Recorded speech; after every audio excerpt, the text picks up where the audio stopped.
낭독을 하고 생각을 읽습니다. 안녕하세요. 낭독 산책의 타마입니다. 오늘 준비한 책은 속도와 경쟁이 우리에게서 빼앗아간 고독이라는 무기입니다. 이 책은 나무생각 출판사에서 2019년 6월 28일 초판이 발행됐습니다. 책의 분량은 216페이지입니다. 저자를 소개해드리겠습니다. 에노모토 히로아키, 인간과 사회의 아픔을 위로하는 심리학 강연으로 유명한 일본의 심리학자, 현재 MP 인간과학연구소 대표입니다. 1955년 도쿄에서 태어났고요. 도쿄대학 교육심리학과를 졸업한 뒤에 도시바 시장조사과에서 근무한 뒤 도쿄 도립대학원에서 심리학 박사과정을 밟았습니다. 가와무라 단기대학 강사, 또 캘리포니아 대학 객원연구원, 오사카 대학 대학원 조교 등으로 활동한 바 있습니다. 지은 책으로는 나쁜 감정 정리법, 정의를 밀어붙이는 사람 등이 있습니다. 차례를 읽어드리겠습니다. 고독할 권리를 빼앗기다. 사고와 독서와 상상을 잃은 세대 풍경. 하루 종일 스마트폰만 보고 있어요. 책을 읽을 시간도 끈기도 없어요. 검색 없이는 하루도 살 수 없어요. 생각의 속도가 우선일까? 생각의 깊이가 우선일까? 좋아요에 목숨을 거는 사람들. 관계가 힘이 되는 세상. 허세만 남은 빈 껍데기의 유령들. 쓸모없는 정보를 지식으로 만드는 법. 하루 종일 소통을 강요하는 사회. 관계에 중독된 사람들이 겪는 만성 피로감. 스마트하지 않은 스마트폰. 우리는 검색하지 않고 살 수 있을까? 댓글이 감정을 지배한다. 왜 관계 중독에서 벗어나지 못할까? 혼자 있는 시간에 힘을 되찾자. 나와 마주하는 고독의 시간을 찾아서 유대관계 의존에서 벗어나기. 사람들 사이에서 벗어나기. 혼자의 즐거움, 고독이 우리를 성장케 하라. 창조는 고독을 관통한다. 시간을 낭비할 수 있는 마음의 여유에 대하여. 세상의 속도에 반대하다. 남보다 느리게 가는 시간의 가치, 일상의 틈에서 깨어난 상상력, 세상의 방해를 받지 않는 세계. 시작하며. 고독. 당신은 고독이라는 단어를 들으면 어떤 이미지가 떠오르는가? 영국에서는 고독으로 인해 고통받는 사람들을 지원하기 위해 고독부 장관이라는 직책까지 등장했고, 오늘날 일본에서는 고독사가 심각한 사회 문제로 대두되고 있다. 무엇보다 이런 일련의 일들로 인해 고독을 부정적으로 생각하는 사람이 늘어난 것이 사실이다. 하지만 고독이라는 것이 이토록 꺼리고 외면해야만 하는 것일까?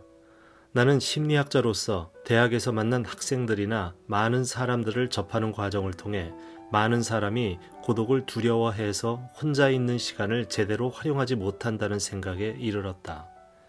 고독으로부터 도망치기 위해 얕은 유대관계를 많이 맺고 자신을 성장시킬 수 있는 혼자 있는 시간을 외면한다면 당당한 인생을 살아갈 수 없다.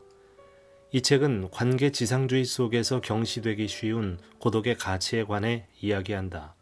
스마트폰, SNS 중독 등 지금 우리 사회에 만연한 관계 의존의 실태와 문제점을 지적하고 깊은 사고를 가능하게 하는 혼자 있는 시간의 가치와 처방전을 함께 제안한다. 아침 저녁 통근이나 통학 시간에 전철 안을 살펴보면 간혹 문제집이나 참고서로 공부하는 학생을 제외하고는 대부분 스마트폰 화면을 보고 있다. 모두 사고가 정지된 상태에서 기계적으로 손가락만 움직이고 있다. 끊임없이 신경을 쓰고 궁금해하며 별다른 목적도 없이 무의식 중에 SNS를 열어본다. 포모라고 불리는 이러한 고립 공포감은 최근 사회적으로 큰 문제가 되고 있다. SNS는 메시지가 오는 즉시 댓글을 달아줘야 한다. 댓글이 없으면 상대방은 자기가 무시당했다고 생각할 수 있다. 무의미하게 시간을 써버린다는 의미에서는 게임도 다를 바 없다. 게임을 하고 있으면 시간이 금방 흘러간다. 스마트폰이 없던 시절에는 전철에 탄 사람들이 아무것도 하지 않았다.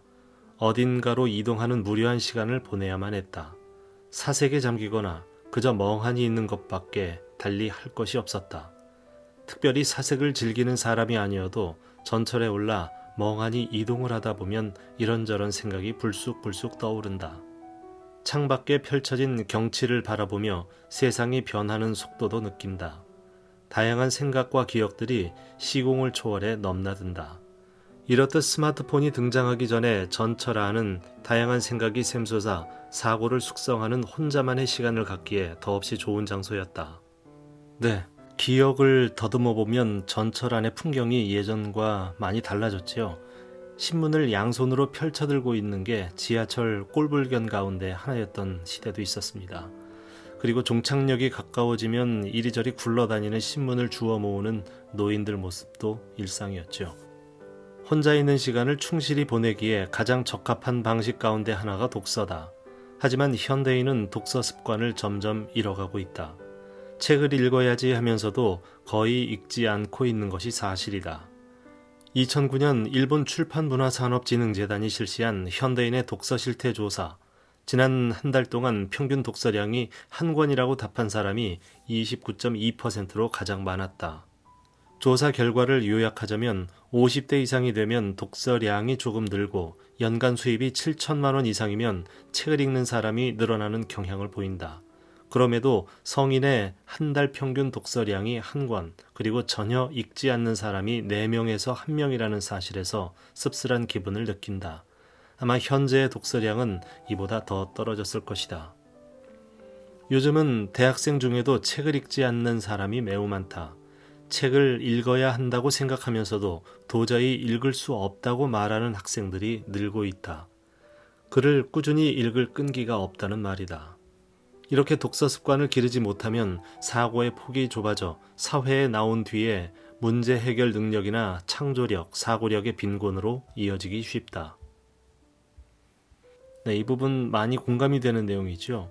결국 이렇게 되면 문해력의 부족으로 연결이 되고 그로 인해서 2차적인 사고 확장이나 문제 해결 능력이 부족해지게 됩니다.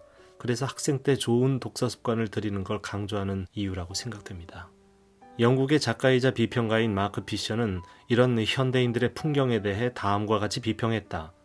학생들에게 2문장 이상을 읽도록 해보면 대부분 대학 진학 직전의 2년 과정인 A레벨 과정의 학생조차도 못하겠다고 항의할 겁니다. 교사들이 가장 빈번하게 듣는 불평은 따분하다는 것입니다. 쟁점은 글의 내용이 아닙니다. 읽는 행위 자체가 따분하다고 여겨지는 것이죠. 따분하다는 것은 문자 메시지, 유튜브, 패스트푸드 등으로 구성된 소통의 감각, 자극 매트릭스에서 동떨어져 있다는 사실, 또 언제든 달콤한 만족감을 주는 부단한 흐름에서 차단되어 있다는 것을 의미합니다. 어떤 조치를 취해야 한다고 생각하지만 대부분 마음뿐입니다. 일시적으로는 현실의 모습을 부정하고 동기부여를 해도 오래 지속되지 않습니다. 과잉 접속 사회에 확실히 길든 탓이다. 그런 자신의 상황을 자각하고 일부러 접속을 끊는, 즉 혼자가 될 각오를 하지 않는 한 집중력을 되돌리기는 어렵습니다. 깊은 사고가 결핍되면 실제로 어떤 문제가 생길까? 가장 인기가 좋은 제품을 두고 젊은 직장인들에게 왜 이 제품이 인기가 있다고 생각하나요? 라고 물으면 잠깐만 기다려주세요 라고 말하고서 곧바로 스마트폰으로 눈을 돌려 검색을 시작한다. 어떤 제품이든 인터넷에서 검색하면 이미 사용해본 소비자들의 후기를 볼 수 있다. 그런 후기를 몇 개 읽었다고 해서 그 제품이 인기가 있는 이유나 잘 팔리는 이유를 파악할 수는 없다. 타인의 의견을 늘어놓는 것이 아니라 자신의 머리로 직접 생각하는 것이 무엇보다 중요하다. 만약 직접 생각하는 것이 불가능하다면 새로운 상황에 대응해서는 안 된다. 인터넷에만 의존하는 사람은 자신의 의견을 묻는 질문에도 인터넷에서 검색한 내용으로만 답하려 할 뿐 스스로 생각하려 하지 않는다. 네, 요즘 우리의 일상이기도 하죠. 뭔가 궁금한 게 생기면 바로 스마트폰을 꺼내서 정보를 찾고 그리고 그것이 마치 자신의 생각인 양 생각하고 여기는 거죠. 우리들이 잠깐 생각해야 할 그 찰나의 순간마저도 스마트폰이 빼앗아가고 있는 게 현실입니다. 또 하나의 문제는 많은 사람들이 생각하는 것과 검색하는 것의 차이를 모른다는 것이다. 검색 결과만 이야기하고 끝낼 뿐 어떤 의문도 품으려 하지 않는다. 자신의 의견을 조리 있게 제시하는 사람들을 보면 검색으로 찾아낸 정보들을 정리하는 법을 잘 알고 있다. 또 정보를 바탕으로 다채로운 발상을 이끌어낼 줄 안다. 일을 잘하는 사람은 같은 소재를 가지고도 매력적인 아이디어를 찾아내고 설득력 있는 설명을 할 줄 아는 사람이다. 우리에게 필요한 것은 검색력이 아니라 바로 사고력이다. 만약 검색으로 다양한 생각의 소재들을 찾아냈다면 그것들을 분석하고 거기에서 무엇을 말할 수 있는지 생각해 본다. 사고력과 창조력은 이렇게 자신만의 생각을 정리하고 증명하고 반복함으로써 단련된다. 일을 잘하는 사람이 훌륭한 인맥을 갖고 있다는 말에는 일리가 있다. 하지만 그 인맥은 자신이 속한 분야에서 꾸준히 실력을 쌓고 재능을 발휘하며 서서히 두각을 나타내면서 구축해온 결과물이다. 아무리 인맥을 쌓아도 자신의 실력과 재능이 부족하면 그 인맥들을 살릴 길이 없다. 그러니 젊은 시절에는 인맥에만 연연하기보다 자신의 내공을 쌓는 게 우선이다. 네, 인맥이 좋아야 한다고 하죠. 누군가 능력 있는 사람과 친분을 쌓아두면 사업이나 자신의 일을 도모하는 데 도움이 될 겁니다. 자, 그런데 반대로 생각을 해보면 내가 실력 있고 능력을 갖추게 되면 사람들이 나에게 인맥을 맺기 위해서 찾아올 겁니다. 그래서 인맥을 쌓는 데 들일 시간에 실력을 늘리라고 말하는 게 아닐까 싶습니다. 정말로 일을 잘하는 사람들이라면 모든 상황을 사전에 점검하느라 불안감이 커져 절대 낙관적으로 임하지 않는다. 그래서 내가 먼저 준비 상태를 묻지 않아도 스스로 상담을 청하거나 이런 식으로 준비하고 있는데 괜찮을까요? 라면서 확인하러 온다. 모든 가능성을 감안해 확인하고 용의 주도하게 준비하는 모습을 보인다. 자신이 일을 잘한다는 식의 자만심에서 비롯한 자기 과신은 정작 일을 못하는 자신을 들키지 않으려는 자기 방어의 다른 모습에 불과하다. 더닝과 크루거는 몇 가지 실험을 통해 능력이 낮은 사람일수록 자신의 능력을 과대평가하고 능력이 높은 사람일수록 오히려 자신의 능력을 과소평가하는 경향이 있음을 증명하고 이것을 더닝-크루거 효과라고 이름을 붙였다. 이 실험을 통해 자신이 일을 잘한다는 주장이 강한 사람일수록 실제로는 능력이 부족하다는 것을 확인할 수 있다. 만일 습관적으로 자신이 일을 잘한다고 주장한다면 먼저 혼자 있는 시간을 만들어 자신을 객관적으로 바라보는 연습이 필요하다. 요즘은 누구나 SNS를 통해 간단하게 자신을 세상에 드러낼 수 있다. 하고 싶은 말을 하는 것은 기분 좋은 일이라는 사고방식을 가진 사람들에게는 정말 많은 기회가 열려있는 세상이다. 말과 글을 신중하게 꺼내는 사람은 인터넷에 자신의 생각을 글로 올리는 것이 얼마나 두려운 일인지 알고 있다. 인터넷에 올린 글은 언제 어디서 누가 읽을지 모른다. 문제는 SNS의 특성이나 위험성을 인지하지 못한 채 무조건 좋아요와 댓글에만 목숨을 거는 사람들이 최근 들어 급격하게 늘고 있다는 것이다. 누구든 간단하게 자신의 목소리를 낼 수 있는 시대는 한편으로는 매우 두려운 시대이기도 하다. 인터넷에 한 번 올린 글과 사진의 파급 효과는 우리의 상상을 훨씬 초월한다. 누구든 간단하게 자신의 생각을 SNS에 올릴 수 있는 시대인 만큼 글 하나, 사진 하나에 더 신중해져야 한다. 사람은 자기보다 그릇이 작은 사람은 잘 알아도 자기보다 그릇이 큰 사람은 잘 모르는 법이다. 자기보다 부족한 사람은 눈에 잘 띄어도 자기보다 뛰어난 사람은 잘 보이지 않는다. 금세 자신의 부족함이 드러날 내용을 마구잡이로 SNS에 올리는 경솔함의 위험성을 확실히 인식하자. 어떤 일이든 지나치면 주위의 반발을 부르는 법이다. 자신감이 없어 불안함을 느끼는 사람일수록 주의해야 한다. 자신의 노력과 그 결과를 효과적으로 알릴 수 있는 방법을 잘 모르기 때문에 남들에게 인정을 받기 위해 끊임없이 자랑하려 들기 때문이다. 나는 이런 유형의 행동을 은근 과잉 증후군이라고 부른다. 어떤 행동이든 과도한 자기 과신은 주위 사람의 짜증을 유발해 반감을 살 뿐 아니라 자신의 추한 모습까지 드러낼 뿐이다. 그런가 하면 어떤 일에든 자만하거나 초조해야 하는 사람이 있다. 특히 상대방은 전혀 티를 낸 적이 없는데도 불구하고 잘난 척한다, 허세 부린다, 일부러 저런다면서 자기의 느낌대로 과민하게 반응하면서 짜증을 내는 경우도 있다. 이런 유형을 은근 과민 증후군이라고 부른다. 이런 유형의 사람들은 보통 호의적으로 받아들이는 가족 사진이나 커플 사진에도 화를 내곤 한다. 단순한 업무 이동 통보에도 마음을 크게 다친다. 이러한 과민한 반응의 배경에도 역시 콤플렉스가 잠재되어 있다고 볼 수 있다. 소셜미디어를 하면서 간혹 느끼는 부분이죠. 어디까지가 과시고 어디까지가 과민인지 고민스러울 때가 가끔 있는데요. 자기 스스로 자기 마음을 이렇게 거울 보듯이 들여다보면 그 답을 조금은 알 수 있지 않을까 생각을 해봅니다. 발상의 전환이 필요한 시기다. 무엇보다 승인 욕구를 손쉽게 채워 만족하려는 생각을 버려야 한다. 사람은 자신의 욕구가 채워지면 게을러지기 마련이다. 누구나 채워지지 않는 욕구가 남아있을 때 끊임없이 자신을 자극하고 자기 실력과 내공을 쌓는 힘을 기르기 때문이다.